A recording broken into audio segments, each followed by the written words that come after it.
She got better friends. I guess she got bored of me, you know? And I can understand that, you know, but at least before she used to try. Now she doesn't even try anymore. All she does is she just sits there and... I knew her. I knew her more than any of those people have. I've known her since the 2nd grade. And how long has Tina known her? How long has Tina known her? 2 months. How much has Bobby known her? Okay, I'll give him something. 6 months. I mean, yeah,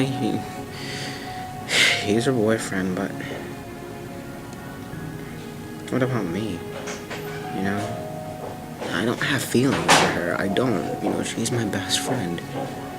But when you just ditch people like that, it's not funny. I remember one day I was standing outside and it was really cold. And I had woken up. It was in the morning, and I had woken up, and Ariana called me crying. She was crying because she went to this party, and it wasn't in a house, it was outside. And I told her beforehand, you know, you can't do this. You can't go outside when it's cold and party all night and drink all night just because you think it's cool. And she got mad at me, of course. She called me stupid, lazy, unpopular, and that I don't care about the unpopular, but all that other stuff. It was just hurtful.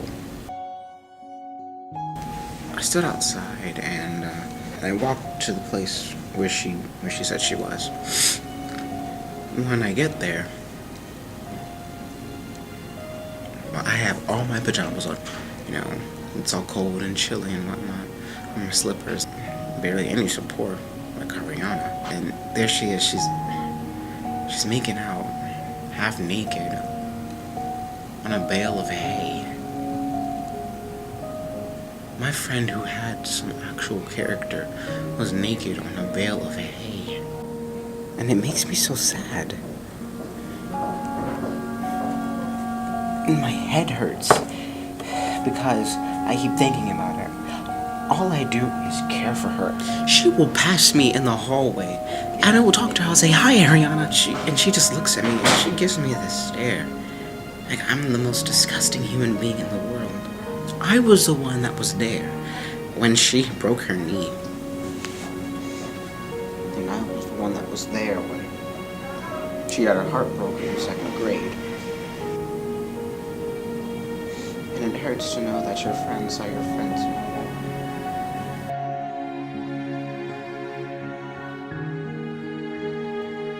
She's Miss Popular now, so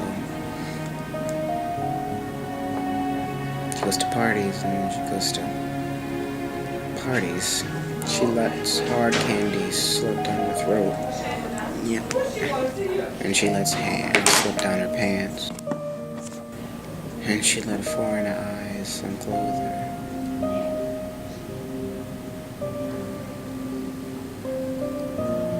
You can't imagine it, you know. I don't want to imagine it. It makes me sick to my stomach.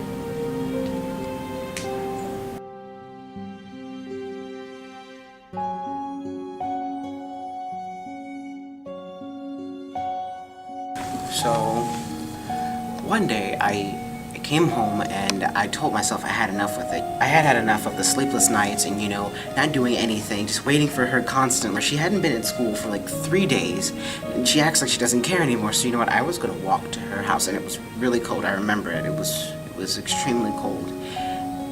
And I got to her doorstep, and I knocked on the door, but nobody answered. And usually someone answers after the 2nd knock, but no one did.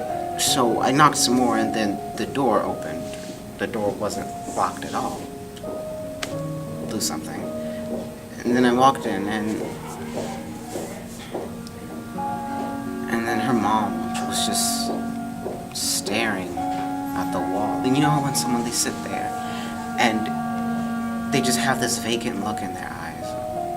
Like they're staring past the wall and at something. But that something is nowhere near, so they keep looking until they can see it. And I asked her a question. I said, hey, where's Ariana? And she didn't say anything. She just stared. And then I asked her, is she okay? Is she alright? And then she just shook her head. She just kept shaking her head. So I left. And I don't know where it came from, but I had this intuition to go to the park. Our old place where we first met when we were in 2nd grade. And there she was. She looked so pretty. She was just sitting on the ground. Her eyes were open, like she was seeing something new for the first time. But her chest wasn't moving. And her lips were open. It's like you could see into her throat. And I told her, I said, Ariana, get up. She didn't get up. I moved closer to her, and that's when I saw that her pants are halfway down.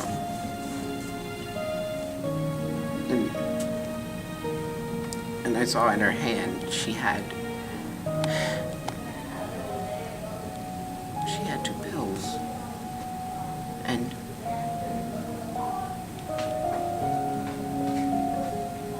I know she took the other pills. And I thought that maybe if I were a better friend, she wouldn't have taken those pills.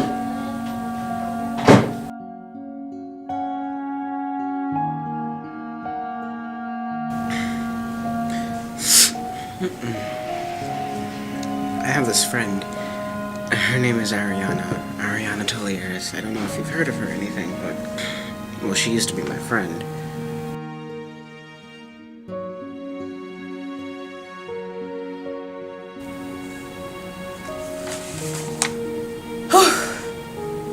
That, my friends, was our interview with Tony Crenshaw. That was intense. Yeah, I mean, that was like some deep stuff. Oh my god.